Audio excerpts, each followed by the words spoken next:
ಹಕ್ಕುಪತ್ರಕ್ಕೆ ಅಲೆದಾಡಿ ಸುಸ್ತಾದ ಮಹಿಳೆಯೊಬ್ಬರು ದಯಾಮರಣ ಕೋರಿ ತುಮಕೂರಿನಲ್ಲಿ ಸಚಿವರ ಎದುರು ಗೋಳಾಡಿರುವಂತಹ ಒಂದು ಘಟನೆ ನಡೆದಿದೆ. ತುಮಕೂರಿನಲ್ಲಿ ಸಚಿವರ ಎದುರೇ ದಯಾಮರಣವನ್ನು ಮಹಿಳೆಯೊಬ್ಬರು ಕೋರಿದ್ದಾರೆ. ಕಾರಣ ಹಕ್ಕುಪತ್ರಕ್ಕೋಸ್ಕರ ಅಲೆದಾಡಿ ಸುಸ್ತಾದಂತಹ ಮಹಿಳೆಯವರು ವೇದಿಕೆ ಮೇಲೆ ಕಣ್ಣೀರು ಕೂಡ ಹಾಕಿದ್ರು. ಜಿಲ್ಲಾ ಉಸ್ತುವಾರಿ ಸಚಿವರ ಜನಸ್ಪಂದನ ಕಾರ್ಯಕ್ರಮದಲ್ಲಿ ಆಗಿರುವಂಥ ಘಟನೆ. ನಿವೇಶನ ಮಂಜೂರಾಗಿದ್ರೂ ನೆಲೆ ಇಲ್ಲ ಅಂತ ಆ ಮಹಿಳೆ ಕಣ್ಣೀರಿಟ್ಟಿದ್ದಾರೆ. ಕಷ್ಟಕ್ಕೆ ಸ್ಪಂದಿಸ್ತಾ ಇಲ್ಲ ಅಂತ ಬೇಸರ ವ್ಯಕ್ತಪಡಿಸಿದ್ದಾರೆ. ಶಿರಾದ ರಾಬಿಯಾ ಎಂಬ ಮಹಿಳೆ 15 ದಿನಕ್ಕೊಮ್ಮೆ ಅಲೆದಾಡಿದ್ರು. ಜನಸಂಪರ್ಕ ಸಭೆಯಲ್ಲಿ ಸ್ಪಂದನೆ ಇಲ್ಲ.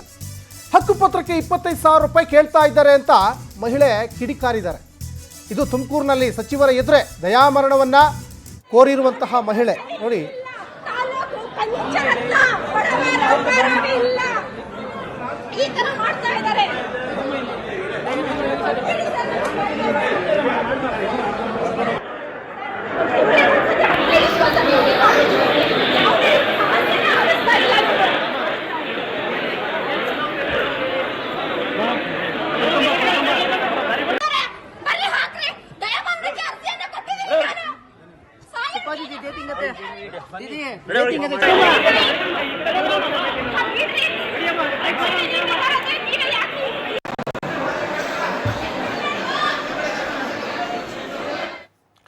ಈ ಬಗ್ಗೆ ತುಮಕೂರು ಪ್ರತಿನಿಧಿ ಹೇಮಂತ್ ಹೆಚ್ಚಿನ ಡೀಟೇಲ್ಸ್ ಕೊಡ್ತಾ ಹೋಗ್ತಾರೆ. ಜನಸ್ಪಂದನ ಕಾರ್ಯಕ್ರಮದಲ್ಲೇ ಜನರಿಗೆ ಸ್ಪಂದನೆ ಸಿಗ್ತಾ ಇಲ್ಲ ಅನ್ನೋದು ಈ ಒಂದು ಮಹಿಳೆಯ ಆರ್ಭಟದಿಂದ ಗೊತ್ತಾಗ್ತಾ ಇದೆ. ಕೊನೆಗೂ ಈ ಮಹಿಳೆಗೆ ನ್ಯಾಯ ಸಿಗ್ತಾ ಅಂತ ಹೇಮಂತ್? ಸಚಿನ್, ಏನಂತಂದ್ರೆ ತುಮಕೂರಿನ ಜಿಲ್ಲಾ ಉಸ್ತುವಾರಿ ಸಚಿವರಾಗಿರುವಂತಹ ಡಾಕ್ಟರ್ ಜಿ ಪರಮೇಶ್ವರ್ ಅವರು ಇವತ್ತು ಏನು ತುಮಕೂರಿನಲ್ಲಿ ಜನಸ್ಪಂದನ ಕಾರ್ಯಕ್ರಮವನ್ನು ಆಯೋಜಿಸಿದ್ದು.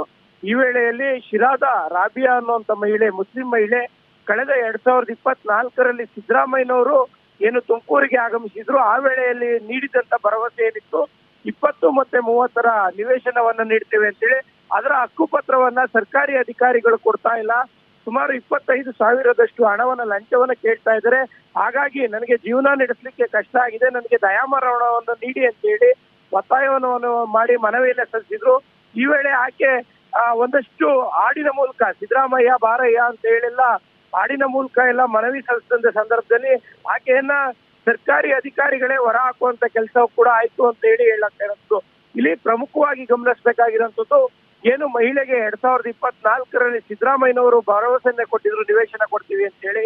ಆ ನಿವೇಶನವನ್ನ ಕೊಟ್ಟಿಲ್ಲ ಅನ್ನುವಂಥದ್ದು. ಮತ್ತೊಂದು, ಜಿಲ್ಲೆಯಲ್ಲಿ ಯಾವ ರೀತಿಯಾಗಿ ಭ್ರಷ್ಟಾಚಾರ ತಾಂಡವ ಆಡ್ತಾ ಇರುವಂತದ್ದು ಅದಕ್ಕೆ ನೇರ ನಿದರ್ಶನ. ಆಕೆಯನ್ನ ಏನೂ ಇಲ್ದಲೇ ಇರುವಂತ ಮಹಿಳೆಯನ್ನ ಸುಮಾರು 25,000 ಹಣದಷ್ಟು ಬೇಡಿಕೆಯನ್ನ ಹಕ್ಕುಪತ್ರ ನೀಡಲಿಕ್ಕೆ ಕೇಳಿರುವಂತದ್ದು ವಿಚಾರವಾಗಿ ಕೂಡ ಗಮನಿಸಬೇಕಾಗಿರೋದು.